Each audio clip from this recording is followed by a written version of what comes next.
మా స్టోర్ కు ఒక మదర్ అండ్ డాటర్ వచ్చారు.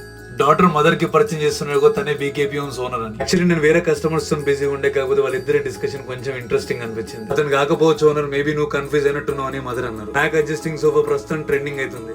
అది ఎప్పటి నుండో చేయాలని చెప్పేసి దిమాగ్ లో ఒక ఐడియా అవుతుంది. దానికి సంబంధించిన మిషనరీస్ ఆర్డర్ పెడితే నేను రాత్రి వచ్చిన పొద్దునే వర్క్ అయితే షురు అయింది. ఇక మనోడికి డీటెయిల్ గా ఫ్రేమ్ కటింగ్ గురించి ఎక్స్ప్లెయిన్ చేసి దగ్గరుండి కట్ చేపించి ఆడికించి డైరెక్ట్ మన స్టోర్ కి వెళ్ళిపోయిన కస్టమర్స్ కి కొన్ని ఫ్రేమ్ గురించి కావచ్చు, ఫ్యాబ్రిక్ గురించి కావచ్చు, ఫోమ్ గురించి కావచ్చు, కొన్ని డౌట్స్ ఉంటే క్లియర్ చేసి ఆడికించి ఫ్రేమ్ రెడీ అయిపోయింది అనగానే యూనిట్ వరకు వచ్చి దాంట్లో కావాల్సిన చిన్న చిన్న చేంజెస్ ఉంటే చెప్పినుండే. ట్రెండింగ్ లో ఉన్న ఎటువంటి సోఫాను మనం చేయొచ్చు, దాంట్లో పెద్ద మ్యాటర్ ఏం లేదు. కాకపోతే దానికి వాడిన మిషనరీస్ ఉంటాయి కదా, అది ఒకవేళ కింద మీద అయితే మన పీరియడ్ అయిపోతుంది అని భయం అయితే. బేసికల్ గా ఇట్లాంటి మిషనరీస్ కూడా వారంటీ ఇయ్యడు, కాకపోతే మనం కస్టమర్ కి ఇవ్వాల్సిందే కదా. బుజ్జి గణపయ్య దగ్గరికి పంతులు గారు వచ్చారంటే డే 2 పూజ సక్సెస్ఫుల్ కంప్లీట్ చేసుకున్నాడు. ఓనర్ అంటాడు కస్టమర్స్ కి టైం ఇయ్యడు, ఎంత ఫ్రీగా కూర్చొని రిలాక్స్ గా మాట్లాడాడు. మీరు ప్రతి కస్టమర్స్ తో మాట్లాడే విధానం చూస్తున్నాడు. ఓనర్ అంటాడు ఇట్లా ఉంటాడా? ఇప్పుడు నేను ఇంతకంటే ఎక్కువ చెప్పినా నాకు నేను డప్పు కొట్టుకున్నట్టు ఉంటుంది. So see you tomorrow.